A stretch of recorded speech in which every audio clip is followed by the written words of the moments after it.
Boa noite a todos e todas, é saudar, né, a participação e a presença nos momentos mais difíceis que não só nós trabalhadores, mas o mundo está vivendo nessa crise sanitária. Eu acho que um dos desafios que a nossa confederação teve, eu acho que ele se torna positivo no sentido de reunir não só lideranças, mas grandes ativistas que estão aí enfrentando, né, e resistindo. E a parceria através do SES e da Secretaria de Formação da CUT. Bem, boa noite a todos e todas. Em primeiro lugar, eu queria fazer um agradecimento à CONTEE pela confiança que tem depositado no SES e cumprimentar, então, a CONTEE através do seu presidente, o Gilson, da presidente em exercício, Madalena, e da secretária de Formação, a Guilhermina. Também eu queria registrar aqui a presença da professora Celina Areias, que é da executiva da CTB, com quem o SES manteve convênio durante vários anos. Para mim, é uma grande satisfação estar aqui nessa abertura, porque é a entidade que eu fui presidente de 1994 a 2003.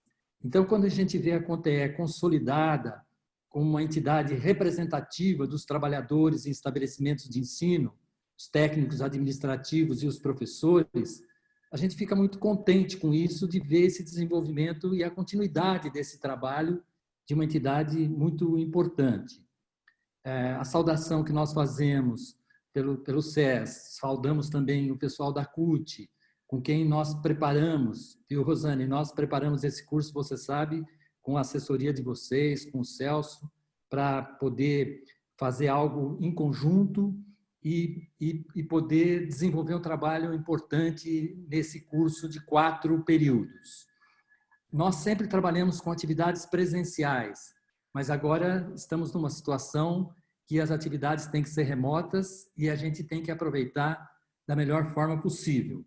A formação sempre foi muito importante, todos nós sabemos, durante toda a história do movimento sindical brasileiro e internacional, mas ela ganha uma importância maior neste momento, em que o neofascismo atinge o Brasil, né, com a eleição de Bolsonaro, primeiro com o impeachment da Dilma, depois com a eleição de Bolsonaro, e com isso nós temos que fazer com que contribuir para que a população brasileira tenha um nível de consciência política mais alto, sobretudo essa grande parcela que acabou votando em Bolsonaro para presidente da República. Então, nós pretendemos, com este curso, começar um processo de formação continuada da CONTEE, né? Fazendo novos cursos, novas atividades, e eu gostaria, então, de apresentar a vocês os objetivos e a programação. Se a Adriana, a Priscila, puderem colocar para a gente ver, projetar.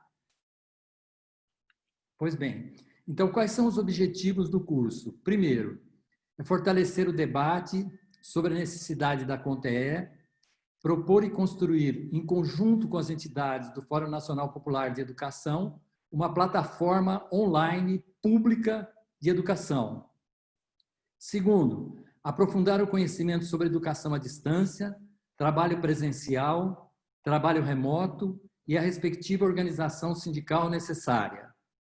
Terceiro, atualizar o conhecimento relativo aos novos desafios dos direitos dos trabalhadores e trabalhadoras e instituições privadas de ensino, considerando as reformas trabalhistas, as decisões judiciais e as novas tecnologias.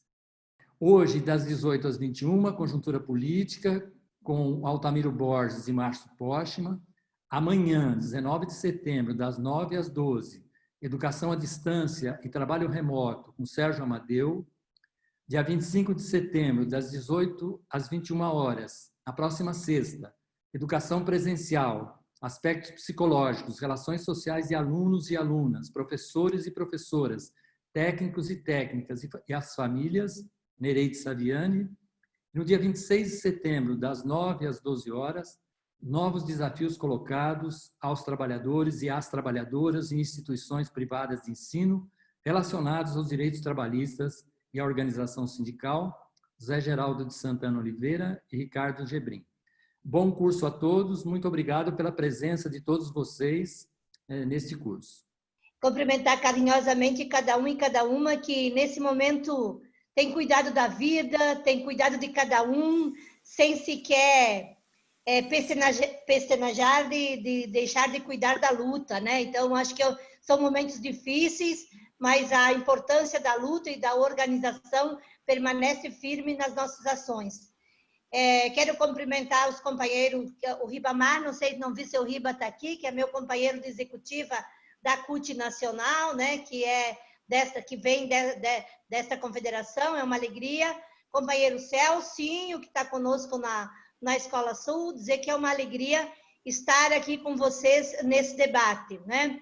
Companheira Cristina, companheiros da CONTEE, obrigado por esse carinho. Augusto, não te conhecia, prazer lhe conhecer, né? Lhe ouvir e trocar, e eu acho que essa parceria entre as organizações, entre a SNF, entre os CES, eu acho que nos mostra o quanto é importante a unidade dos trabalhadores para o enfrentamento da luta de classe. Nesse momento que nesse mês, né, que a partir de amanhã, propriamente dita, começa o centenário de Paulo Freire, né?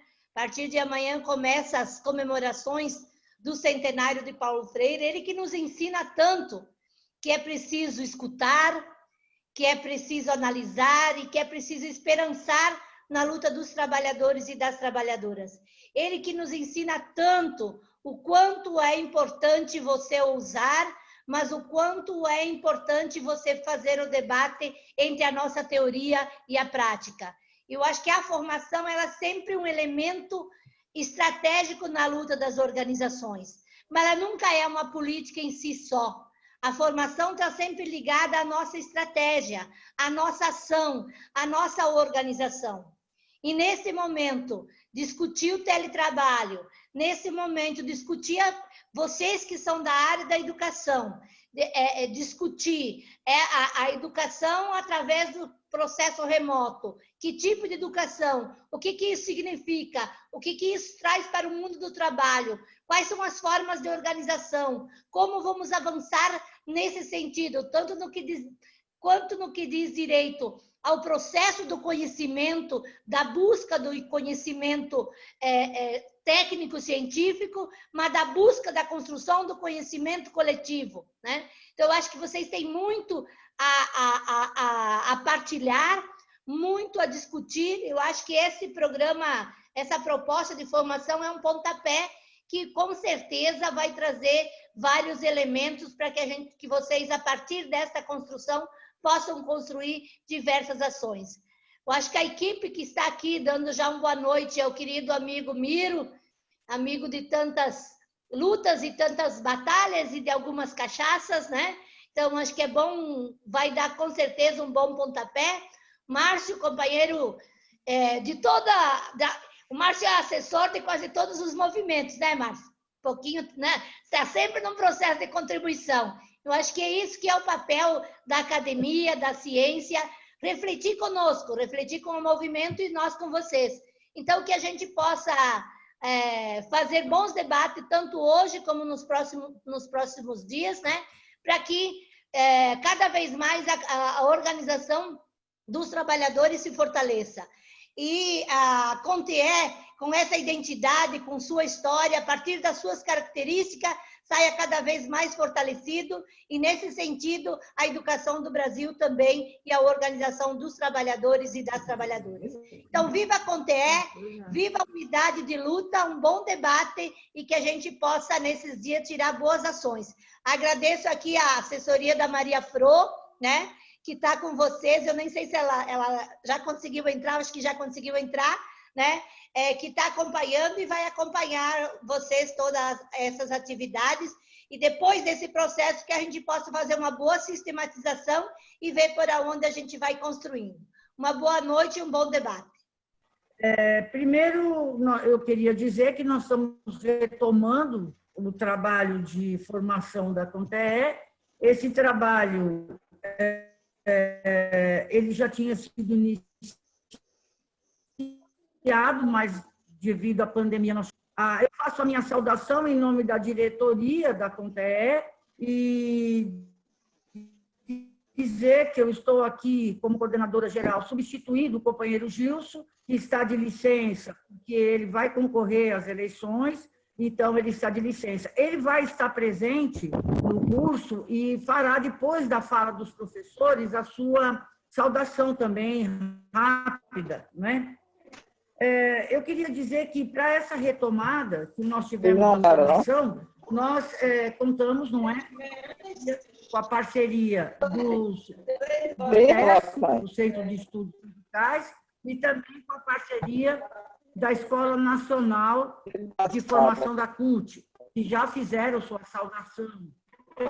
Antes da pandemia, nós íamos iniciar um curso na região Nordeste. Esse curso na região Nordeste já tinha mais de 100 inscritos e 2 dias antes de começar, nós tivemos que interromper o curso porque começou a quarentena. Agora nós estamos retomando com mais de 262 inscritos de todo o Brasil. Então, na verdade, essa retomada é uma retomada até mais ampla do que aquela que nós íamos ter antes da pandemia, né, do início da pandemia. A formação sempre foi muito importante, né, no movimento sindical e agora ela se torna fundamental frente à realidade que nós estamos vivendo, que é uma realidade extremamente complexa e extremamente adversa para o movimento sindical, o movimento social, para os trabalhadores e trabalhadoras. Nesses momentos difíceis, se não entendermos as particularidades da realidade e não conseguimos analisar as várias possibilidades existentes nessa mesma realidade, nós ficamos sem rumo e as adversidades apenas vão aumentar. Então, a formação, que sempre foi muito importante, ela agora se torna...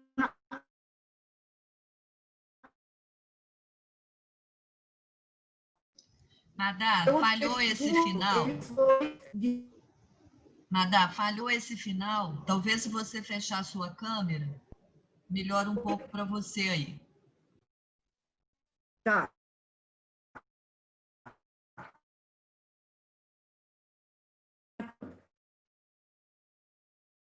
Onde vocês foram? Onde você viu, Cristina?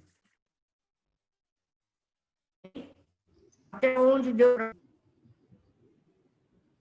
Só que era importante a formação, já estava mais no final. Ela agora se torna prioritária. Isso eu quis ver antes da adversidade, esse momento político que nós estamos vivendo. O conteúdo desse curso foi muito dado por uma comissão da CONTE e também pelos nossos parceiros, o SES e a Escola Nacional da CUT. A escolha dos professores foi muito primorosa também. Hoje, nós contamos com a participação do Altamiro Borges, que sempre esteve com a gente, sempre nos ajudou com suas análises de conjuntura e também com o levantamento de possibilidades. É um estudioso das particularidades do capitalismo atual e a sua influência na realidade, na implementação desse projeto ultraliberal que vem sendo implementado no mundo e no Brasil. Eu assisti essa semana uma aula dele num curso da PUC São Paulo, intitulado Brasil em Curso. E eu tenho certeza que nós aprenderemos muito com ele hoje. Então, eu quero saudar a todos e todas, desejar um ótimo curso. Como eu disse, minha internet não é boa aqui, não está boa, mas, enfim, eu acho que deu, pelo menos, para vocês entenderem a minha saudação inicial. Obrigada, Madalena. Antes da gente dar continuidade para a apresentação dos nossos parceiros, né, que vieram contribuir também a essa hora da noite, vou convidar a Tássia, representando os funcionários, né, da CONTE, porque esse trabalho aqui ele é um trabalho também feito a 4 mãos, com todo um carinho, com todo um apoio. A gente vai abrir uma mística com uma poesia. Tássia? Boa noite a todos e todas. Eu vou pedir desculpa, eu estou com problema na minha câmera, mas espero que vocês estejam me escutando. Ao Sim, destino, Adhemar Bogo. Aprendemos na filosofia que a história não é senão a luta do ser humano para alcançar seus objetivos. Sendo assim, deveríamos entender que nos movemos em torno de sonhos individuais e coletivos que estabelecemos. Somos, então, se quisermos, responsáveis pelo nosso destino ou pelo que podemos ser no futuro. Laio, antigo senhor de Tebas, soube pelo oráculo que seu filho Édipo, recém-nascido, haveria um dia de assassiná-lo e se casaria em seguida com a própria mãe. Antecipa-se ao destino e manda matar o próprio filho. Mas suas ordens não são cumpridas e o menino abandonado crescerá com outra família em um lugar distante. Um dia, ao consultar o oráculo, Édipo toma conhecimento do destino que lhe fora reservado e, para não matar o suposto pai que o criou, foge de casa. No caminho, encontra um desconhecido, desentende-se com ele e o mata, sem saber que é Laio, seu pai verdadeiro. Foge para a cidade de Tebas e encontra Jocasta, viúva de Laio. Ignorando ser sua mãe verdadeira, casa-se com ela e assim se cumpre a ordem do destino. Essa história poderia ter outro final se Laio tivesse assumido e resolvido o problema de outra forma, ficando junto ao filho e estabelecido um novo objetivo a ser alcançado com ele para mudar o próprio destino. Existem muitas coisas a nosso redor que fingimos não ser conosco, ou tentamos nos livrar das responsabilidades, como fez Laio com Édipo, mas como tal, um dia as consequências cairão sobre nós mesmos ou sobre as futuras gerações. Tomemos como exemplo a destruição da natureza. Há dezenas de anos vem se derrubando árvores, aplicando-se inseticidas, adubos químicos, provocando erosão e tantos outros males. Lentamente secam os rios, extinguem-se os pássaros e insetos, não chove mais regularmente, reproduzem-se com maior facilidade as formigas e os cupins e cada vez fica mais difícil produzir e permanecer na agricultura. Se há 100 anos atrás alguém escrevesse: chegará o dia em que o filho ignorante matará a própria mãe, casará com a fome, sua irmã, terão muitos filhos magros, doentes e analfabetos, morrerão de calor, de sede, sem comida e envenenados, quem acreditaria? Novamente, o destino apresentaria duas alternativas: matar o filho logo ao nascer ou educá-lo para que soubesse medir as consequências de seus atos, colocando em sua consciência valores como objetivos a serem alcançados. Nossos descendentes, daqui a muitos anos, poderão contar outra história se agirmos diferente. Dirão eles: houve um movimento que decidiu imitar o Criador. Ao mesmo tempo em que fazia nascer as criancinhas, as educava para que crescessem e respeitassem os pais, os irmãos e a natureza. Preparava jardins, reconstruía as florestas, fazia renascer os rios através do plantio de árvores em suas margens, não usava veneno nem adubos químicos e respeitava todas as espécies de vida, pois sabia que nenhuma era menos importante que a vida humana. Tinha claro que sua tarefa era preparar o ambiente onde viveriam as futuras gerações, tornando-as arquitetas de seus próprios sonhos.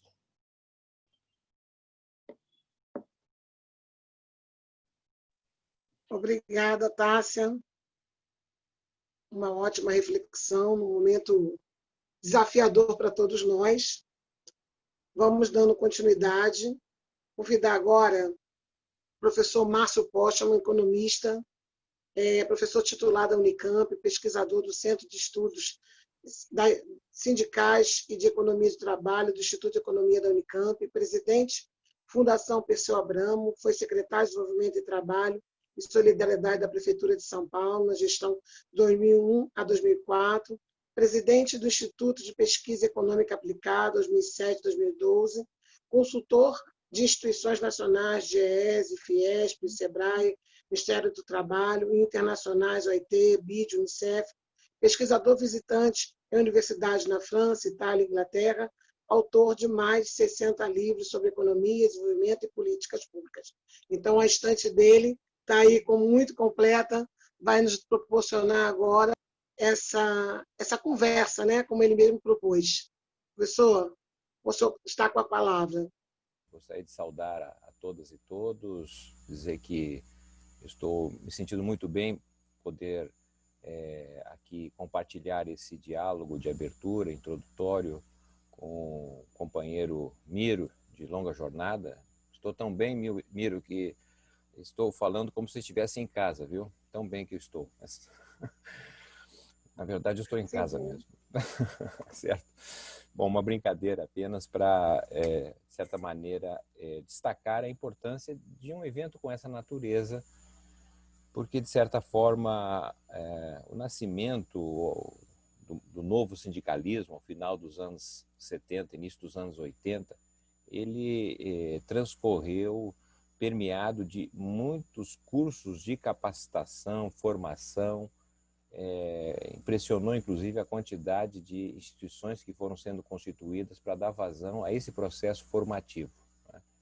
Lembrando, é claro, que ali estamos falando de um sujeito social que emergia das condições de vida extremamente precárias nas grandes cidades, né? Estamos falando daquele livro do Eder Sader, né, que chamou a atenção para o vibrante sujeito social que, de certa maneira, foi fundamental na luta pela transição democrática, na luta pela Constituição de 88 e, de certa maneira, na reorganização das instituições daquele período. Agora, o que causa estranheza é que, praticamente, com a institucionalização do movimento sindical, partidos políticos, movimento social, nós fomos acompanhando, de certa maneira, um decréscimo, se não uma desaceleração do processo formativo, né? Do movimento sindical, dos partidos políticos, do movimento social. E isso se deu nos anos 90, simultaneamente a uma presença crescente do Estado, fundamentalmente do governo, na formação, né? Então, ali, justamente nos governos neoliberais, especialmente no governo do Fernando Henrique Cardoso, né, teve importância ali os cursos que foram formulados a partir do Ministério do Trabalho, certamente uma formação mais para o mercado de trabalho, naquela ilusão de que se dizia que o desemprego existente no período poderia ser superado pela capacitação, né? Bastava estar qualificado que o emprego apareceria, etc. Mas o fato concreto é que houve recursos públicos e deu um sentido de formação e que envolveu também os sindicatos, movimentos sociais, etc., nesse processo, né? Ocorre que, a partir dos anos 2000, esses recursos também foram cada vez mais escassos, do ponto de vista do Ministério do Trabalho, que teve uma outra orientação ao processo educacional, a partir do MEC, etc. E o que nós assistimos, de certa maneira, um esvaziamento da presença do Ministério do Trabalho, nessa interação dos cursos de formação para o trabalho, mas que, de certa maneira, envolviam o movimento sindical, social, etc. Diante desta desaceleração, nós assistimos justamente à emergência e o crescimento do processo formativo originário do patronato brasileiro e estrangeiro, né? É impressionante para quem buscar literatura e informações do quanto se reorganizou a formação proveniente de recursos patronais, não apenas do país, sobretudo estrangeiros, né? Guardada a devida proporção, a gente encontra algo parecido no que ocorreu aí no início da década de 1960, de forma muito mais presente o capital dos Estados Unidos, financiando inclusive candidaturas, etc. Mas o que eu quero chamar a atenção é que é muito bem-vinda essa perspectiva da formação, porque, de um lado, ela tenta recuperar o que nós perdemos ao longo do tempo, o meu modo de ver, e, de outro, porque nós estamos diante de uma nova classe trabalhadora, não é? Que ela requer, de certa maneira, um entendimento desse novo sujeito social. A título apenas para quem está interessado nesse tema, a Fundação Perseu Abramo, eu não dirijo mais, já fiquei por 8 anos, terminou o meu mandato em março, mas essa semana mesmo está à disposição um livro que ajudei a organizar junto com outros companheiros e companheiras, que analisa a problemática do processo formativo, né, no capitalismo em transição no Brasil, diante de um novo sujeito social. Então, tem os livros lá da Fundação Perseu Abramo, são todos gratuitos. Então, para quem tiver interesse, tem ali uma discussão sobre a complexidade e a problemática da formação nesse início do século XXI. Bem, isso é apenas uma introdução, eu vou ser bem mais objetivo aqui no conteúdo que pensei aqui organizar em termos do entendimento desse período, digamos, desse ingresso na terceira década do século XXI, né? O que nos espera? Então, acho que eu vou tentar, na verdade, situar o meu entendimento a esse respeito, né? E acredito que a contribuição do Miro será bem melhor, porque não estamos aqui nas festividades de Canaã. Dizem que o vinho melhor foi distribuído logo no início, né? O vinho melhor foi distribuído no final. Então, eu sou aqui apenas vou aquecer a temática para que o Miro possa desenvolver com melhor qualidade. Mas o que eu pensei aqui trazer, na verdade, era fazer uma breve reflexão a respeito de como entendo a situação do capitalismo no Brasil, na atualidade. Então, para focar, basicamente, eu não vou tratar digamos, dos acontecimentos e nem da conjuntura. Estou querendo aqui, de certa maneira, trazer elementos que possam dar algum entendimento acerca de tendências estruturais às quais nós estamos vivendo e que, portanto, não tem solução no curto prazo. Posso estar equivocado, né? Então, o que eu estou querendo chamar a atenção? Bom, o capitalismo brasileiro tem cerca de 13 décadas de existência. É claro que tivemos, por quase 90 anos, uma transição que se inicia lá desde a chegada da família real em 1808, que traz na bagagem o Dom João VI, o livro do Adam Smith. Então está ali preocupado, na verdade, em trazer alguns elementos do capitalismo, e isso vai se verificar pela abertura dos portos, né? Vai se verificar pela proibição das companhias de ofício, jesuíticas, etc., não é? Então, ali, a partir dali, nós iniciamos uma fase de transição de quase 90 anos para o capitalismo. Isso foi feito de forma gradual, como são as coisas no Brasil, não é? Em geral, não são por rupturas, né? Na verdade, as mudanças são feitas internamente, ou seja, dentro da ordem é que se muda. Bem, então, o fato interessante a chamar a atenção é que, basicamente, ao final da década de 1880, é que nós temos o ingresso, né, a constituição do capitalismo no Brasil, né? Antes disso, não havia o modo capitalista que predominava. Bem, a partir de então, ali há uma disputa na República, no nascimento da República. Os abolicionistas, na verdade, sonhavam com o capitalismo de pequenas propriedades, de certa maneira, a formação de um campesinato no nosso país, né? Isso pressupunha, na verdade, o avanço da educação como mecanismo de integração na sociedade em formação, a sociedade da ordem de competição, né, hierárquica, que é o capitalismo. Pressupunha também a repartição de terras, a democratização da propriedade, que é o que está ali, de certa maneira, de forma simplificada, no que tentou fazer Rui Barbosa como ministro da Fazenda, o primeiro presidente da República, e era também, certamente, apesar de monarquista, a visão do Joaquim Nabuco, né? Que não bastava soltar os negros, era necessário, na verdade, acabar com a máquina da escravidão. Bom, como sabemos, não foi isso que aconteceu. Na verdade, a gente tem o avanço do capitalismo, praticamente o nascimento do capitalismo até a década de 1920, e ela se fez com forte presença de trabalhadores imigrantes, que constituiu a primeira classe trabalhadora no Brasil, e os miscigenados, os negros, os escravos, etc., ficaram praticamente excluídos das oportunidades desse capitalismo em nascimento. Bom, nós temos depois uma segunda fase do capitalismo. Eu estou indo muito rápido, depois talvez tenhamos questões, posso voltar a algo que seja de interesse, mas a segunda fase do capitalismo dá basicamente que é a fase da modernização do capitalismo brasileiro, que se dá entre a década de 1930 e 1970. Né? É uma década de modernização mais conservadora, não é? Mas, de certa forma, não há dúvida que o capitalismo brasileiro da década de 20, não é? Numa sociedade agrária, se transforma em 5 décadas, não é? Num país capitalista urbano, industrial, moderno, complexo, diversificado, que é o Brasil do final dos anos 70. Né? Éramos, na verdade, um país totalmente transformado em relação às suas bases materiais verificadas na década de 20. Né?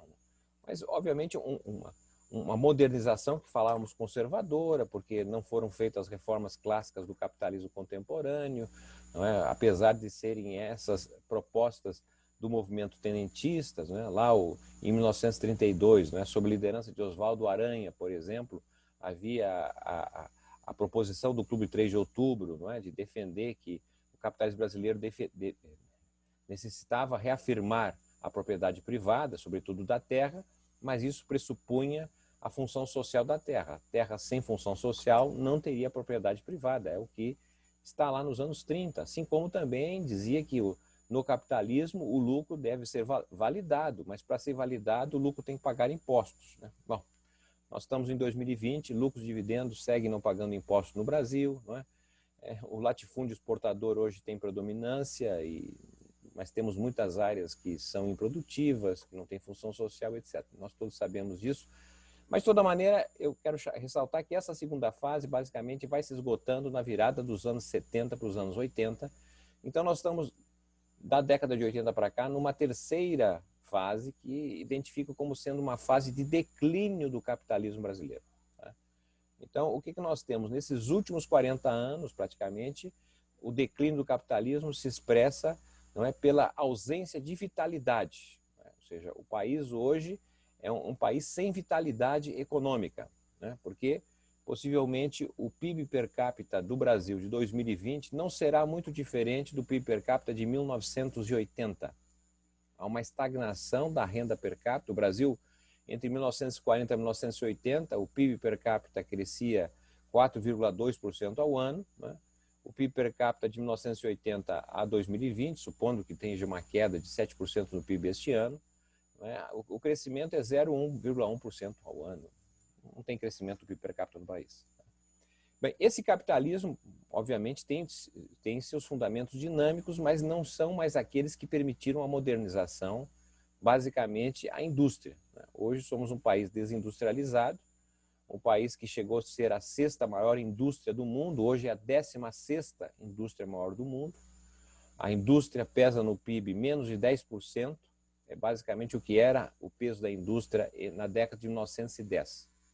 Bem, se não tem indústria, o que resta? O que resta, na verdade, é uma espécie de fazendão, né? Onde tem aí a expropriação e produção e exportação do latifúndio, do grande latifúndio, que isso é uma norma no Brasil, não tem novidade alguma nesse sentido, mas a novidade está pelo fato de que a grande empresa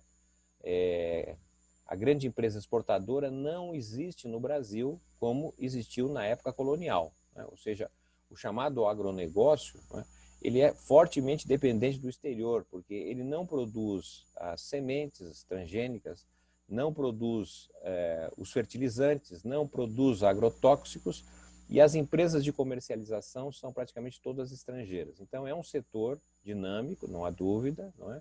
Mas, ao mesmo tempo, é um setor fortemente dependente do exterior. Bem, e o resto disso tudo é o setor terciário, né? O setor terciário, que obviamente tem segmentos, são quase enclaves modernos, como são os bancos, o setor de telecomunicações, por exemplo, para citar, mas, obviamente, a maioria do setor terciário do Brasil é um setor terciário vinculado à renda das famílias. É uma espécie de reorganização, assim, digamos assim, da casa grande, né?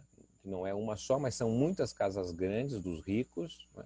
Que, de certa maneira, vão se apropriando do trabalho de uma massa abundante de força de trabalho. Aliás, isso foi o que cresceu exorbitantemente no Brasil nessas últimas 4 décadas. E nós tivemos um padrão de gestão dessa força de trabalho excedente, fundamentalmente através do Estado. Embora as pesquisas do IBGE revelassem esse excedente de força de trabalho a um processo de acumulação do capital praticamente estagnado, o desemprego aberto ele se apresenta, mas o desemprego aberto no Brasil ele é uma certa ficção, porque ele, embora correto a metodologia, que é com base na OIT, mas é uma metodologia para país de mercado de trabalho estruturado, país rico, porque para ser considerado desempregado aberto tem que ser aquela condição em que a pessoa, sem trabalhar, sem fazer nenhum bico, absolutamente nada, só procurar trabalho e estar disponível para trabalhar. Ora, num país como o nosso, nós sabemos que grande parte das pessoas que ficam desempregadas não tem condições de ficar só procurando trabalho porque não tem renda. Quem os financia nesse período?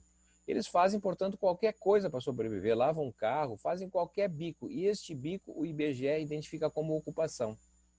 E denomina ocupação por subutilização. Quer dizer, a pessoa está ocupada, mas a jornada é inferior. Essa é a tese que dá um desemprego, apesar de alto, acima de 10% da força de trabalho, não é?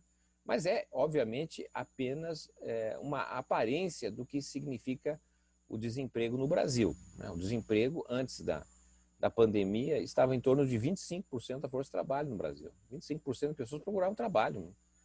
Bom, mas então, o que eu quero chamar a atenção é que o desemprego aberto medido pelo IBGE não expressava, na verdade, esse excedente de mão de obra. Mas se a economia não cresceu e aumentou o excedente de mão de obra, onde é que está esse excedente de mão de obra? Bom, esse excedente de mão de obra sofreu, na verdade, a gestão do Estado, que é o Estado que se desenvolve a partir dos anos 80. Né? E esse Estado tem dois braços. O primeiro braço é o Estado social, o mais importante.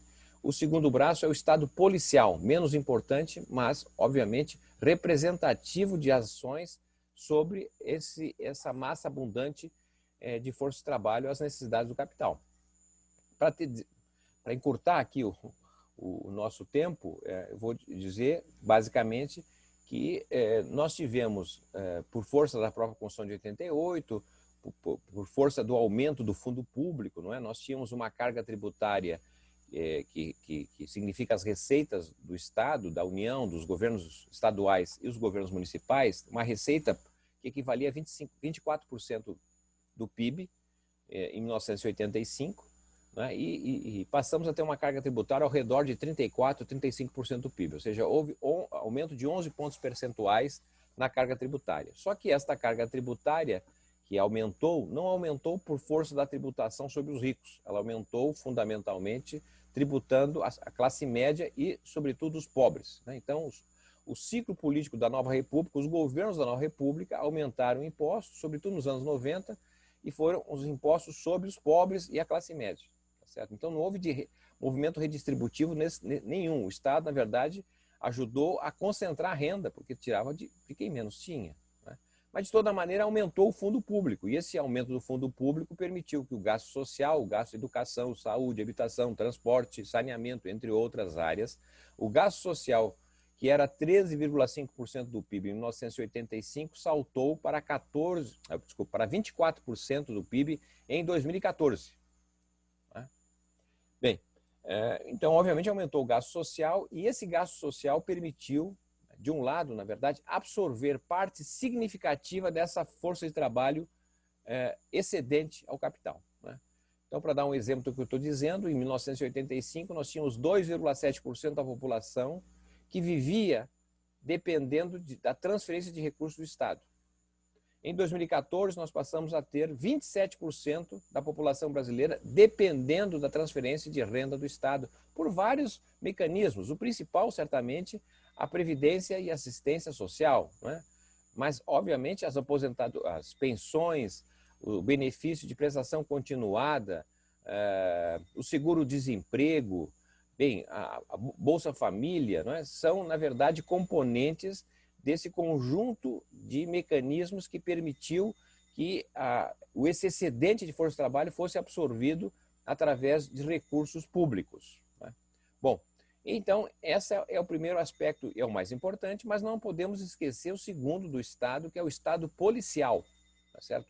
O Estado que também opera sobre esta massa abundante de força de trabalho, que basicamente são pobres, negros, né, miscigenados, que, de certa maneira, passaram a sofrer as consequências desse Estado policial. Quais consequências? A primeira, não é, o movimento de aprisionamento de pobres e negros no país.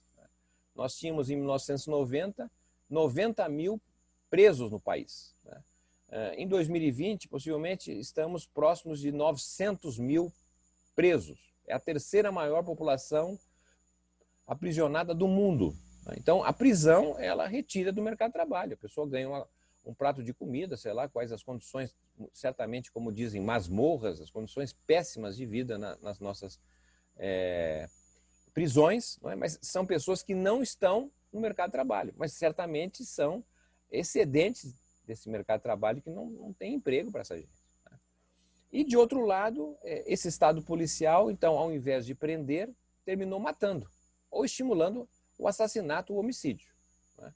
Nós tínhamos menos de 10 mil homicídios, né, por ano na década de 80, hoje estamos com mais de 60 mil assassinatos por ano. Isso tudo os indicadores oficiais, né, porque a gente sabe que possivelmente o número seja maior. Não é? De vez em quando se descobre um cemitério clandestino. Bem, então, se a gente soma a totalidade dos homicídios no Brasil dos anos 80 para cá, nesses últimos 40 anos, foram eliminados 1.600.000 brasileiros. E quem foram esses? Foram os filhos dos ricos? Olha, talvez tenha algum caso lá, com exceção, mas, na verdade, o contingente maior geralmente são jovens, são negros, não é? São miscigenados, pobres. Tá certo? Então, essa tem sido a operação, não é? Que, de certa maneira, permitiu, de alguma forma, esse país de dimensão continental se manter relativamente nesse quadro de declínio do capitalismo. Ora, de 2015 para cá, o que nós estamos vendo é um aprofundamento desse movimento. Tá certo? Por quê? Porque retomaram as políticas neoliberais, há praticamente uma desistência da nossa elite de um projeto nacional, tanto é que os governos Temer e Bolsonaro, né, são governos que não falam sobre o futuro não existe, são governos, o Temer foi um governo, o Bolsonaro é um governo de emergência, né, é como se fosse um pronto-socorro, ele fala, ele atua sobre as questões que apresentam naquele momento, é como no pronto-socorro os médicos estão lá para fazer qualquer coisa, entra gente baleada, acidentada, esfaqueada, o cara tem que responder ali ao imediato, mas para além disso ele não tem capacitação. Certo? Então, o que nós estamos vendo de 2015 para cá, por exemplo, não é um aprofundamento dessa circunstância. Nós estamos em 2019, né, antes da pandemia, a economia brasileira estava quase 4% menor do que havia sido em 2014. Então, neste ano, a queda significativa possivelmente seja igual ou maior à queda que o Brasil teve na recessão de 2015 e 2016. A recessão que chegou a quase 8%. Professor, atingiu 20 minutos, tá? Tá bom, faltam 10, né? Eu vou ter... Não, tudo bem. A queda na atividade econômica desse ano possivelmente será equivalente ou até maior a que fora a recessão de 2 anos, 2015 e 2016. Então, vamos aqui, difícil saber, projetar, mas que seja uma queda ao redor de 7% do PIB. Né? Bem, se isso de fato ocorrer, isso significa dizer que em janeiro de 2021, quando os prefeitos estarão tomando posse no Brasil, esperamos, né? A economia brasileira estará cerca de 11% menor do que havia sido em 2014. O desejo, pelo menos explicitado, do atual governo é que a economia volte ao normal antes da pandemia, né? Ou seja, o normal que o país tinha em termos de crescimento econômico até 2019, ou seja, entre 2017 e 2019, a economia cresceu 1,1% ao ano. Ora, se de fato o futuro do Brasil for voltar a essa situação, essa normalidade de crescer 1%, um pouquinho mais, um pouquinho menos a cada ano, nós podemos dizer o seguinte: a economia brasileira vai voltar a ter um nível de produção, emprego, renda, etc., que tinha em 2014 somente em 2030. Ou seja, serão praticamente 16 anos, tá certo, de uma situação inimaginável. Tá certo? É uma situação sem futuro de emprego. É uma situação de decadência do ponto de vista de políticas públicas, porque, de um lado, a situação que resulta da emenda 95, que nós sabemos, mas, de outro lado, essa economia não cresce, não tem receita pública. É óbvio que o Estado pode endividar, o Estado pode emitir moeda, não é? Mas essas são condições, na verdade, provisórias, não são condições estruturais, porque sem crescimento econômico não tem condições, digamos assim, de nós operarmos minimamente em termos de resposta aos interesses mais gerais da população, especialmente da classe trabalhadora. Então, esse me parece que é o quadro que eu tenho a oferecer do ponto de vista da minha interpretação, ou seja, o modelo de capitalismo no Brasil, se algum dia ofereceu, hoje jamais oferece possibilidades horizontes, não é? Que atendam os desejos mínimos da classe trabalhadora como um todo. Portanto, nós continuarmos insistindo, achando que é possível crescer, que vai ser possível reindustrializar, ou seja, uma espécie de que nós estamos vendo hoje, não é, dos partidos políticos na oposição, na esquerda. Eu não estou fazendo crítica, eu estou apenas aqui levantando uma interpretação, ou seja, e do movimento sindical, né, defender a volta do crescimento, etc., é, na verdade, uma espécie de tentativa, né, de estancar a sangria deste capitalismo em declínio. Tá certo? Então, o que eu quero chamar a atenção e para concluir por aqui é que esta avaliação aqui, que é uma avaliação que eu considero estruturalista, não é? Porque parte do pressuposto que toda vez que você tem uma mudança na infraestrutura, que é a economia de um país, quando você muda a infraestrutura, você altera a estrutura de classes e frações de classe da sociedade. E toda vez que você muda a estrutura de classes e frações de classe, você altera a superestrutura onde está o Estado, as regras, os sindicatos, os partidos políticos. Então, se a gente olhar para a história, não é, o que aconteceu? Não é? Ou seja, vem Dom João VI, ao invés do monopólio do comércio e da produção para os portugueses, né, exclusivismo metropolitano, ele libera para os ingleses. Qual foi a reação? A reação é que os portugueses, temendo, não é, o predomínio dos ingleses e, ao mesmo tempo, a retórica dos ingleses contra a escravidão, junta os comerciantes portugueses com o tráfico negreiro e financiam o quê? A independência do país. Aí o que acontece depois, 80 e poucos anos depois? Né? Você tem a declaração da abolição da escravatura. Cai a monarquia. Né? Entra o capitalismo. Surge a república. Muda o país. Aí você tem 1929. Né? A Grande Depressão de 29, o preço do café cai 70%, se inviabiliza o complexo primário exportador. Né? O que acontece? Cai a República Velha e acende um outro projeto, de alguém que é da ordem. O Getúlio é alguém da ordem, havia sido ministro da Fazenda do Washington Luiz, governador, não é? É alguém do sistema, mas muda. O que eu quero chamar a atenção agora é o seguinte: a base, a infraestrutura do país, econômica, que era industrial, desapareceu. E desaparecendo, ela leva consigo também, não é? A classe trabalhadora urbana industrial, a burguesia industrial, ou seja, aqueles atores que eram relevantes nessa sociedade aí que nos últimos 50 anos era o protagonismo urbano industrial. Quer dizer, sem burguesia industrial, sem classe trabalhadora industrial, você tem hoje o quê? Uma burguesia, não é? De negócios, de um lado, e uma classe trabalhadora de serviços. Esses são os atores. E esses atores, ao meu modo de ver, estão diretamente relacionados às novas instituições que surgiram, que não são bem novas, mas que, de certa maneira, estão mais azeitadas para essa estrutura da sociedade, que são as igrejas neopentecostais e o crime organizado, que são, ao meu modo de ver, as duas instituições que comandam o país. Eu, há uns 10 anos atrás, assim, imaginava que nós estávamos, na verdade, numa encruzilhada entre uma espécie de Irã ou de México. Né? México porque, como sabemos, o crime organizado, o tráfico, né, interpenetrou dentro do Estado, o aparelho de Estado. Né? Então, as Forças Armadas não podem nem prender lá o filho do traficante porque cai o presidente. O presidente tem que dizer, olha, solta o cidadão. Né? Como aconteceu esse ano, por exemplo, para um presidente como o Obrador, que não é qualquer um, é um homem do nosso campo, vamos dizer assim. Né? Eu me imaginava que estávamos caminhando para isso, porque os sinais de interpenetração do crime organizado dentro do Estado brasileiro é inegável. Tá certo? O crime organizado tem uma estratégia de formação, né? Ele financia seus seguidores, né? Em cursos de direitos e outros, financia o cursinho para entrar na OAB, financia concurso para entrar no Ministério Público, entrar no Poder Judiciário. Né? Dizem que tem até ministro no Supremo, outros dizem que até presidente da República. O povo fala demais, não é?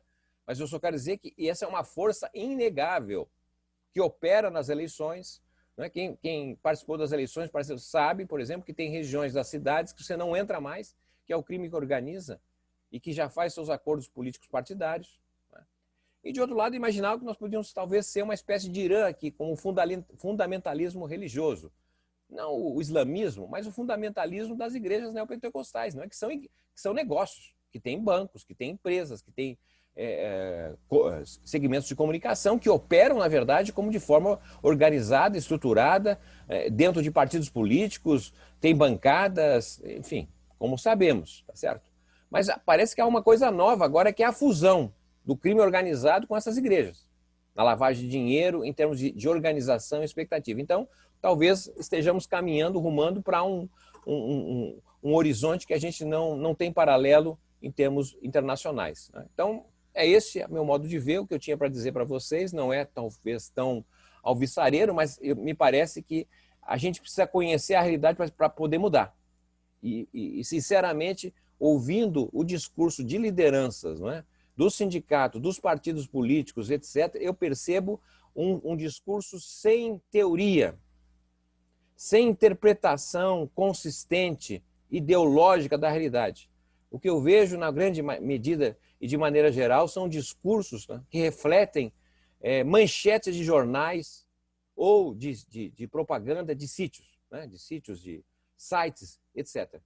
Nós estamos precisando, na verdade, conhecer muito bem a realidade, porque a realidade mudou dramaticamente e me parece que nós precisamos conhecer essa realidade para poder mudar, porque temos condições de mudar. É um período que a história está aberta. Estamos aqui, na verdade, vendo, estabelecendo o que será o Brasil daqui aos próximos 40 anos. Então, obviamente, a formação, a construção de uma visão nos dará melhores posições para intervir nessa realidade. Muito obrigado pela oportunidade. Não sou dono da verdade, tá certo? Meu papel aqui é estimular o debate. Muito obrigado. É uma alegria estar na mesa virtual, coisa maluca, né? Estar numa mesa virtual, parece sempre espírito, com o Márcio Postman, né? Márcio é um grande amigo, né? Não precisava nem falar, era só suficiente participar para ouvi-lo, né? Grande amigo, já escrevemos até um livro juntos, né? Um livro na época do Fernando Henrique Cardoso, era FHC, A Corrosão do Trabalho, né? Uma pessoa que teve um papel decisivo no IPEA, na Fundação Perseu Abramo, e agora está assumindo novos desafios. Eu soube, uma passarinho me contou que está assumindo um belíssimo desafio no Instituto Lula, né? Não sei se esse passarinho estava bêbado, é real essa coisa que ele me fofocou, né? Márcio fez uma belíssima exposição, concordo em gênero, número e grau, né? Uma visão mais estruturante, né? Sobre o capitalismo dos nossos dias, sobre os desafios que estão colocados, sobre mutações de classes que ocorreram, né? Eu acho que não tem nada de pessimista, é realista e mostra a urgência de estudos mais aprofundados, uma visão mais estratégica, menos uma visão taticista, pragmática, imediatista, né? Tentando entender todas essas transformações que ocorreram, os novos atores que estão aí disputando os rumos do sistema no Brasil. Então, adorei a fala do Márcio, é uma alegria estar com ele na mesa. O que eu vou fazer aqui é dar alguns pitacos mais sobre a conjuntura. Eu vou pegar mais, então, como o Márcio tratou mais da questão estrutural, eu vou tratar mais do aspecto político, né? Partindo de um pressuposto que é o seguinte: no meu entender, nós estamos vivendo um cenário de muitas incertezas. Muitas incertezas. Nós não sabemos o que vai ser o dia de amanhã, o que vai ser o chamado novo normal. Nós não sabemos nem quando acaba esse diabo dessa pandemia, né? Nós não sabemos como que vai estar a economia mundial e a economia brasileira pós-pandemia. Então, nós estamos vivendo um cenário de muitas incertezas. Se já era imprevisível falar antes da Covid, né, com a economia descarrilhando, pibinho, com a instabilidade política, com as maluquices do Bolsonaro, pior ficou agora com a pandemia. Então, um cenário de muita incerteza, né? Então, essa é uma primeira constatação, que a gente está falando aqui hoje, daqui a uma semana já pode ter mudado. Se bobear, muda amanhã, né? Então, vamos ter que ir acompanhando o pulso fino, né? Tudo que vai rolando.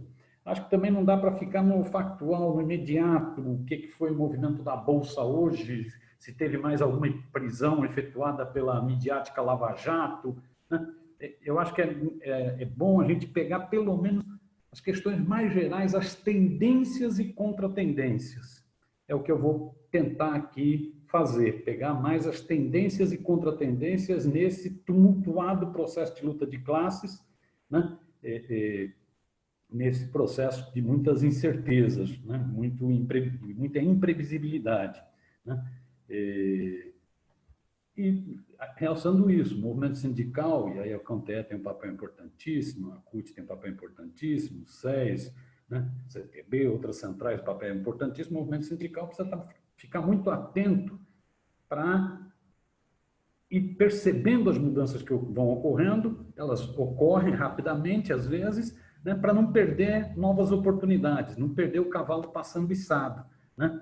Então, não ficar preso à luta do cotidiano, no imediato, e perder uma visão mais estratégica, né? Então, feitas essas observações iniciais, vamos lá.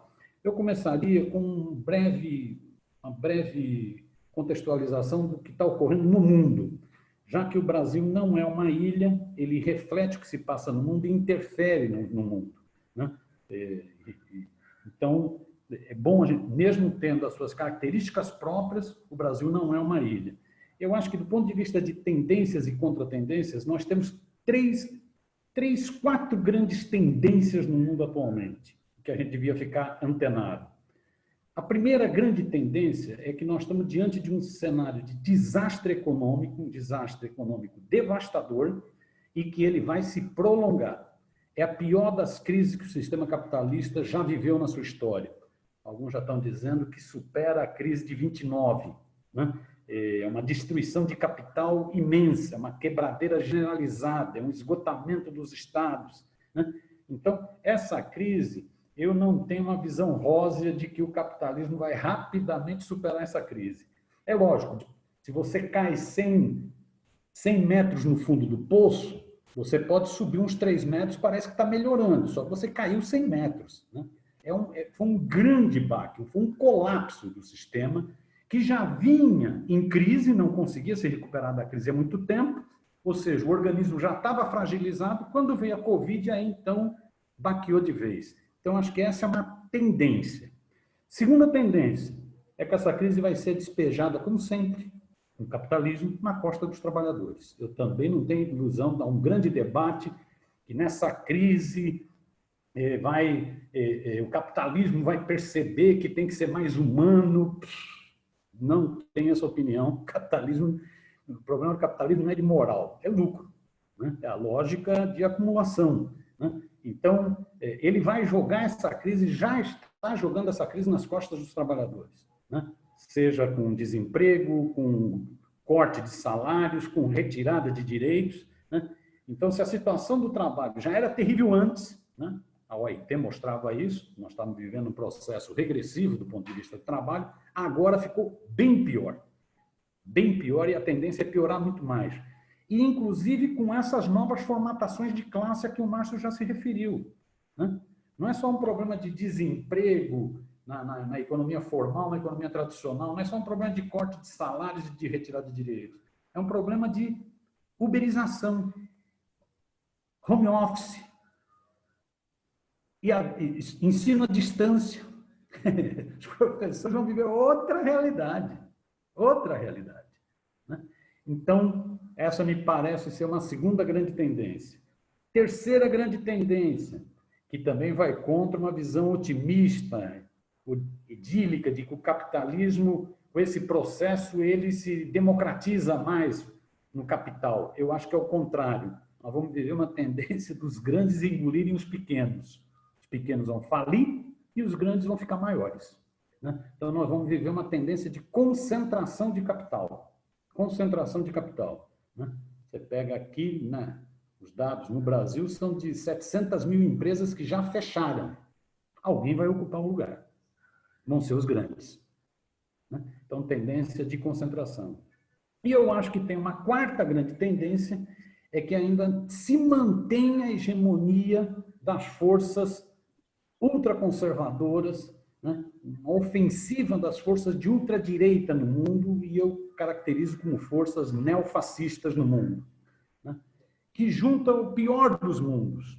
Na década de 90, com a crise do leste europeu, tal, você teve uma ofensiva neoliberal. P.R. Anderson estudou muito isso, uma ofensiva neoliberal de desmonte do Estado, de desregulamentação do trabalho, né? Era uma ofensiva muito grande, né?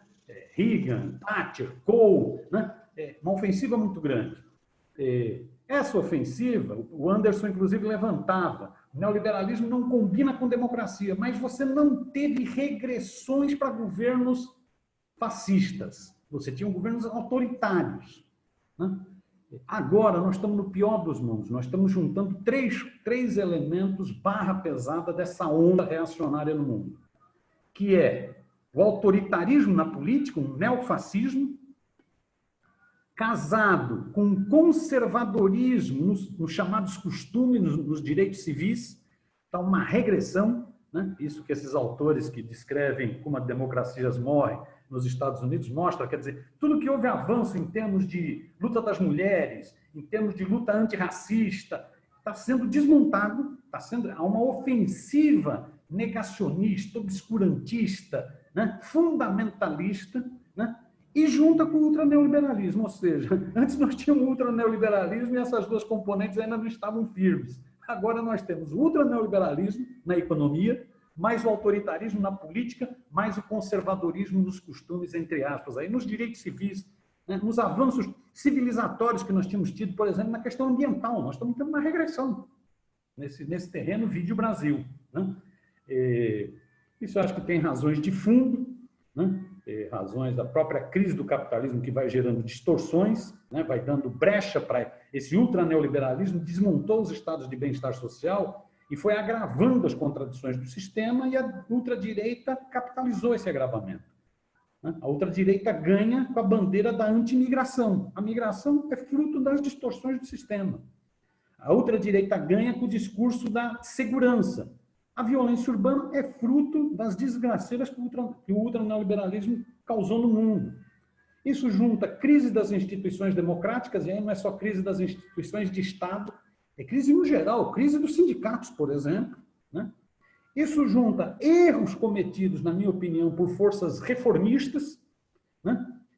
Que tiveram avanços, sociais-democratas, que tiveram avanços, mas foram muito limitadas no sentido da consciência política. E isso junta problemas seríssimos, mudanças, mutações fortíssimas nas classes, não é só dos trabalhadores, não, na própria burguesia, né? Então, isso permitiu essa onda conservadora, essa onda reacionária no mundo. As distorções têm a ver com a crise das instituições, inclusive dos sindicatos. Não é só a crise dos governos, né, do poder judiciário, legislativo, não. A crise atingiu as instituições da sociedade. Tem a ver com as limitações das experiências populares de esquerda, reformistas, sociais-democratas do mundo. Elas promoveram mudanças, mas elas não conseguiram politizar a sociedade. Então, tem a ver com essas limitações, não conseguiram enfrentar os problemas estruturais, e tem a ver com isso que o Márcio já tratou, que são essas mutações nas classes sociais. Não é só a mutação entre os trabalhadores, é mutação também na burguesia. Então, essas, no meu entender, são as 4 grandes tendências no mundo hoje, né? Crise devastadora, econômica, joga nas costas dos trabalhadores, tendência de concentração de riquezas, e ainda permanece a onda reacionária no mundo. Quais são as contratendências? A primeira, no meu entender, é que a luta de classes deve se intensificar no próximo período. Essa é uma contratendência que a gente devia estar antenado para não perder o cavalo passando içado, né?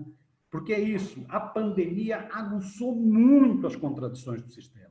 A história de que a pandemia era democrática, que matava ricos e pobres, isso é história para boi dormir. A pandemia, ela tem classe, ela atinge principalmente os trabalhadores, as populações mais carentes. Ela tem cor, ela atinge principalmente os negros nos Estados Unidos, por exemplo. Então, a pandemia, ela aguçou as contradições desse sistema, e isso vai levar a explosões sociais. E isso nós temos que estar tempo, no meu entender, porque essas explosões sociais podem ocorrer de forma desorganizada ou organizada. Se nós não estivermos preparados para enfrentá-las, elas ocorrem de forma desorganizada, e aí ninguém sabe para onde vai, né? Eu acho que nós já estamos tendo sintoma disso, por exemplo, o que ocorreu nos Estados Unidos a partir do assassinato do Floyd é uma prova disso. A coisa o caldeirão está pegando fogo, nós estamos sentados num vulcão em erupção. Algo vai ocorrer. Algo vai ocorrer. Vide essa semana novamente os movimentos na França. Algo vai ocorrer, né? Eu acho que essa é uma contratendência. Uma segunda contratendência, que é isso que o Márcio diz, a história está em aberto. Vai haver um grande debate sobre o papel do Estado. Se o Estado tem um papel na economia, ou a economia tem que ficar ao chamado Deus mercado. Esse é um grande debate. Se depender do capital, vai ficar a sabor do mercado, e ponto. Mas nós temos que interferir nesse debate. Esse é o momento que me parece, vocês aí que têm condições de falar, que as escolas, os professores foram valorizados. Esse é o momento em que o sistema público de saúde foi valorizado. Ou seja, olha o debate sobre o papel do Estado. Se até um maluco como esse Boris Johnson, do Reino Unido, que ganhou a eleição, que chegou a primeiro-ministro do Reino Unido com uma propaganda anti-imigração e anti-Estado, quase morreu de Covid, teve que agradecer ao sistema público de saúde do Reino Unido e a 2 trabalhadores imigrantes que cuidaram da saúde dele, garantiram a vida desse canalha, né? Olha o que está em debate na sociedade. Então, esse me parece que é um debate que a gente devia enfrentar com muita força. Terceira contratendência no mundo é que os Estados Unidos já não estão mais sozinhos nesse tabuleiro mundial. O unilateralismo está indo para as cucuias. Não acabou, mas está indo para as cucuias. Veja o papel que a China vai ocupando, veja o papel que a Rússia vai ocupando, veja o papel que a União Europeia vai ocupando. Ou seja, tem um debate sendo feito na geopolítica internacional, e isso tem muito a ver com a luta dos trabalhadores brasileiros. E quarta contratendência, que eu acho que a gente também devia ficar muito antenado, é que nós podemos ter essas forças, aquela onda reacionária no mundo, ela pode estar atingindo o seu teto. Ela se elegeu dizendo que resolvia o problema da imigração, que resolvia o problema da insegurança pública. Ela se elegeu com essas bandeiras e ela não consegue dar resposta. A crise econômica continua, a miséria continua, a violência continua tudo. Então, ela deixou de ser pedra para passar a ser vidraça. Eu acho que nós temos que acompanhar atentamente o que vai ocorrer nas eleições dos Estados Unidos. Não que o Biden signifique grande diferença na política internacional, mas na política doméstica pode significar uma grande diferença. Nós podemos estar tendo o ultradireitismo, pode estar sofrendo abalos, e isso pode ter reflexos também no Brasil. Então, feita essa moldura mais geral, vim aqui para o Brasil. Eu acho que aqui no Brasil o Bolsonaro é fruto das circunstâncias.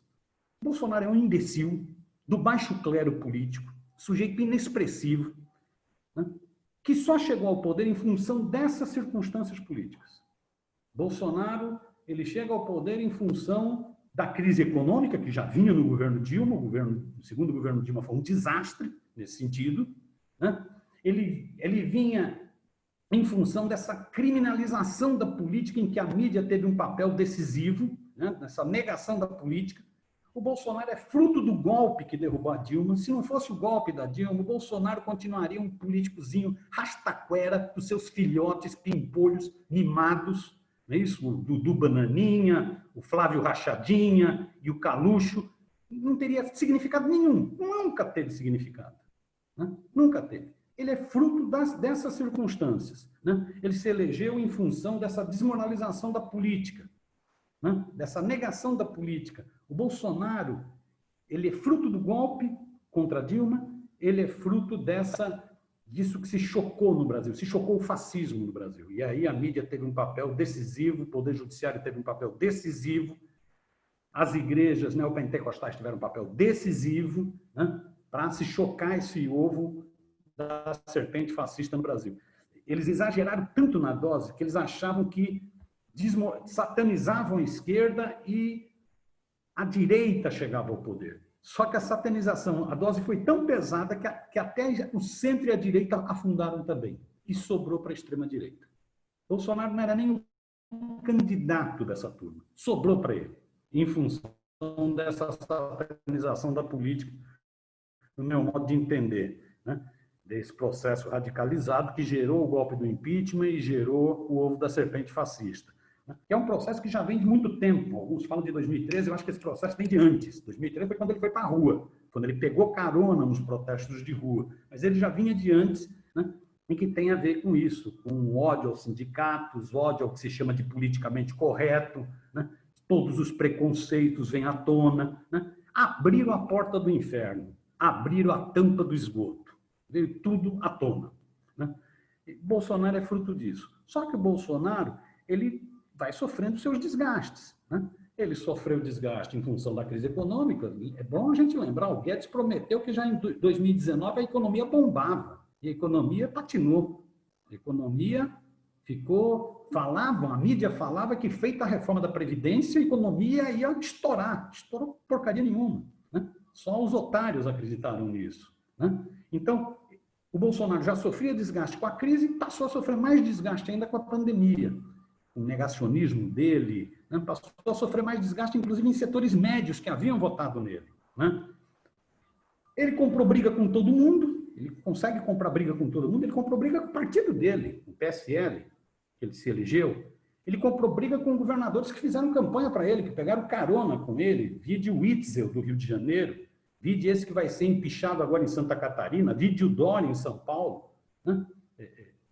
Esses outsiders, né, pintaram nessa crise da política, né? Comprou briga com essa turma, comprou briga com o Supremo, comprou briga com o Congresso Nacional, ou seja, ele foi se isolando e passou a sofrer um cerco pesado. A partir daí, parece que ele dá uma mudança de comportamento. Bolsonaro estava a um triz de ser empichado. Ele percebeu isso e deu uma recuada. Passou agora a ser o Jairzinho Paz e Amor, acabou com o cercadinho lá do Alvorada. Pode ver que deu uma calada na boca nos filhotes, os filhotes estão mais quietos, os pimpolhos, não é isso? Deu uma isolada nos bolsomínios no Congresso, tirou a liderança do Congresso, se aliou ao Centrão, né? Não era o general Heleno, esse sujeitinho escroto que dizia se gritar pega Centrão, não fica um. Pois é, agora o Centrão está todo no Palácio do Planalto, né?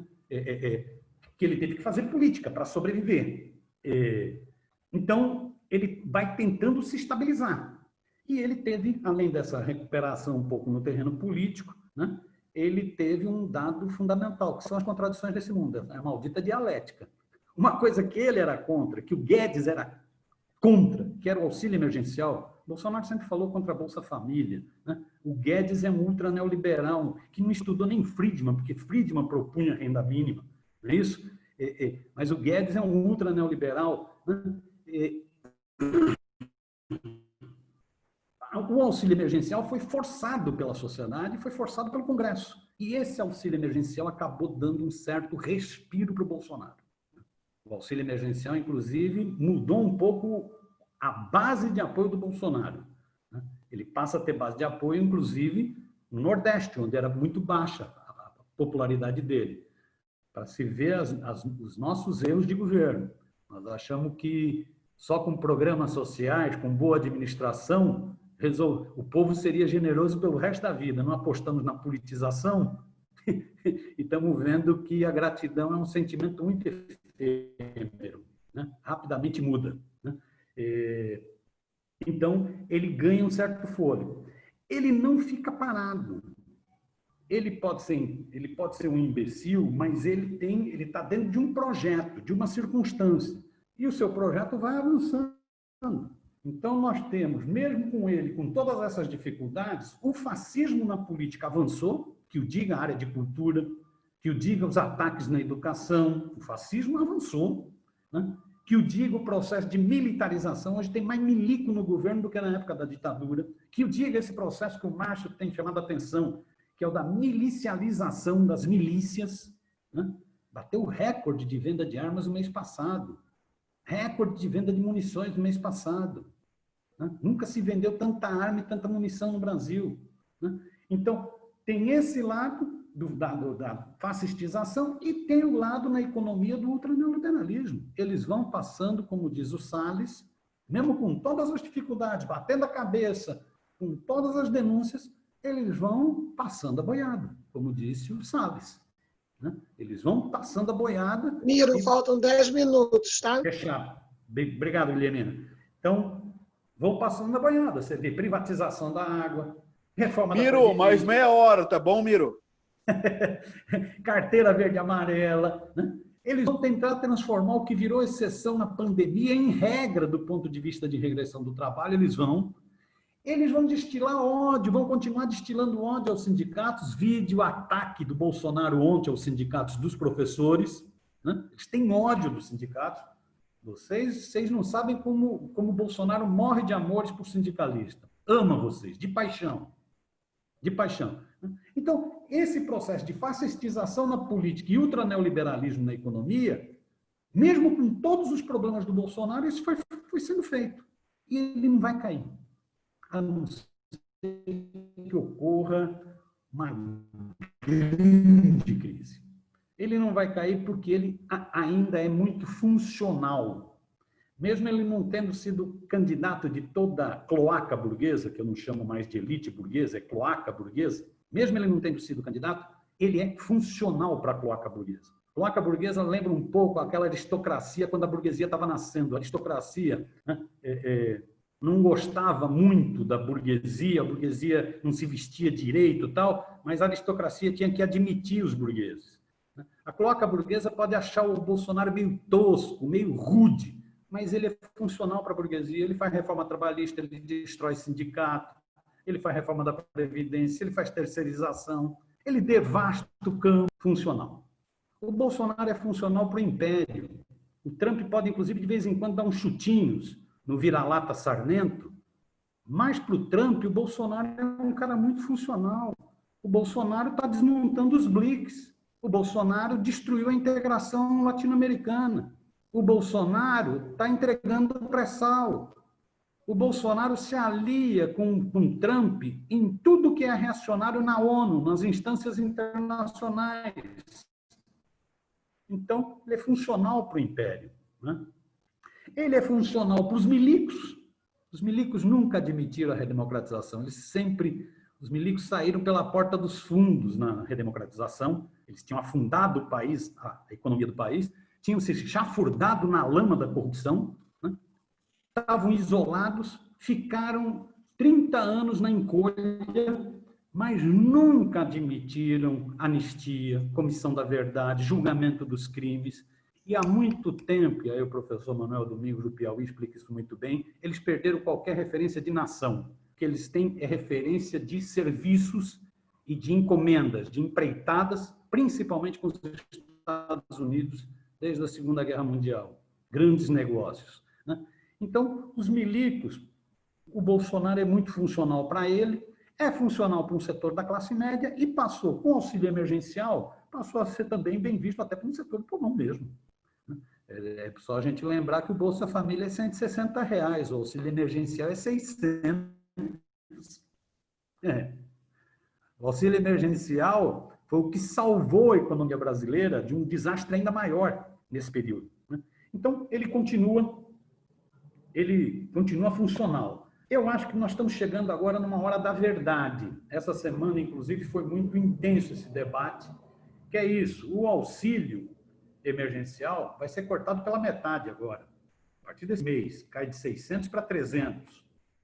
O desemprego, a taxa de desemprego vai começar a ficar mais próximo do real, porque muita gente não estava procurando emprego em função do isolamento social, da pandemia, que está escancarando de vez, e muita gente, inclusive, porque estava com um certo seguro, que era o auxílio emergencial. Vai começar, a taxa de desemprego vai começar a crescer. Isso vai, no meu entender, gerar uma grande tensão nesse governo. Essa tensão já está existindo, é só a gente ver Bolsonaro essa semana deu cartão vermelho para o Guedes, para o Abutre. Deu cartão vermelho, ele vai mandar embora. Bolsonaro não sabe direito como faz isso, né? Bolsonaro está num grande impasse. Bolsonaro, uma das bases de apoio dele, um dos sustentáculos do Bolsonaro, foi falso combate à corrupção, que era expressa na figura do justiceiro Moro e do lavajatismo. Isso ele já perdeu. O Moro levou um chute no traseiro. Isso está fora do governo, né? Por isso, inclusive, aumenta as tensões entre o lavajatismo e o governo, né? O outro esteio dele é o Deus Mercado. Se ele chutar o Guedes, o que sobra desse governo? Vão sobrar os milicos e vão sobrar os olavetes, né? Os seguidores do filósofo de Orifícios, que foi citado aqui, Olavo de Carvalho. Vão sobrar os seguidores do filósofo de orifícios. Isso sustenta um governo? Né? Então, eu acho que é esse impasse que nós estamos vivendo. Para fechar, diante desse quadro, quais os desafios para o movimento sindical? Sinceramente, não sei. Lamento informá-los. Eu acho que tem algumas pistas que a gente devia estar muito antenado. Uma primeira pista, no meu entender, nesse momento de pandemia que continua, não sei como as pessoas estão tranquilas num platô de 1.000 mortes por dia, né? A questão central é a solidariedade de classe. Eu acho que o movimento sindical devia fazer muito esforço de solidariedade de classe. Ele luta pelas suas questões corporativas, econômicas, mas hoje, por exemplo, solidariedade de classe é pegar com tudo a bandeira do R$600 se manter. R$600 tem que continuar até o fim da pandemia. O Bolsonaro vai reclamar, o Guedes vai ficar bravo, o Deus Mercado vai ficar oriçado, dane-se, é manter os R$600. Isso é solidariedade de classe, é falar o seguinte, não estamos lutando só pelos interesses da corporação, os interesses econômicos da minha corporação, estou lutando pelos interesses da sociedade brasileira. Solidariedade de classe, R$600. Não aceitar o corte pela metade, não aceitar que fique só até dezembro, tem que ser até o fim da pandemia. É isso? Então, me parece que essa é uma questão fundamental, inclusive, para o movimento sindical sair de um certo isolamento que ele viveu em função de todos esses fatores que já foram listados, que o Márcio falou, tal. Um segundo grande desafio é a denúncia dos retrocessos em todas as áreas. E aí com possibilidades de vitória. Nós tivemos uma vitória importantíssima no FUDEP. Não é isso? Foi uma baita vitória. Foi luta. Foi muita luta. Né? Então, denúncia de todos os retrocessos em todas as áreas. Terceira grande desafio, no meu entender, é apresentar propostas. Nós temos que gerar esperanças na sociedade brasileira. Então, hoje eu acho que nós temos que ser muito preciso, ter muita nitidez programática no sentido de propostas. Por exemplo, eu acho que hoje 3 questõezinhas estão na ordem do dia, do ponto de vista de propostas de como enfrentar a crise e a crise da pandemia. Uma, renda básica. Ou seja, tem que garantir renda básica, isso que se chamou de auxílio emergencial, tem que virar lei, tem que virar política de Estado. Isso em função dessas mudanças no mundo do trabalho, inclusive, né? Não é só em função da pandemia. Segundo, para financiar isso, uma questão decisiva é papel do Estado, né? É fortalecimento dos órgãos públicos e reforma tributária, você só financia isso taxando os ricos. Terceiro, grande debate, nós temos que bater para matar nesse teto de gastos, isso é uma aberração, teto de gastos, 20 anos de congelamento. Bater para matar nisso. Os neoliberais vão ficar nervosos, a mídia vai ficar oriçada, faz parte. Então, acho que esse é um terceiro grande desafio. Quarto grande desafio, construir a unidade do nosso campo. Nós sofremos uma baita derrota, levamos uma baita surra. Qualquer visão, no meu entender, nesse momento, hegemonista, qualquer visão de sectarismo, de partidismo sectário, não ajuda em nada a enfrentar o neofascismo e o ultraneoliberalismo. Não ajuda em nada. Né? Então, nós temos que ter um grande esforço de unidade, deixar as nossas diferenças de lado. Não quer dizer que a gente vai esquecer, mas procurar construir convergências do campo popular, inclusive para, se a gente constrói convergência do campo popular, a gente tem condição de explorar contradições no campo inimigo para fazer frentes mais amplas. Só consegue construir frentes mais amplas se construir uma forte unidade do campo popular. Isso, inclusive, para as eleições municipais desse ano. E, por último, disputa de narrativas na sociedade. Como que a gente faz a disputa de narrativas na sociedade? Eu acho que nós temos grandes desafios nesse sentido, de entender as novas linguagens, as novas plataformas, saber que nós levamos uma surra na internet, né, para ver como que a gente consegue melhorar nesse campo.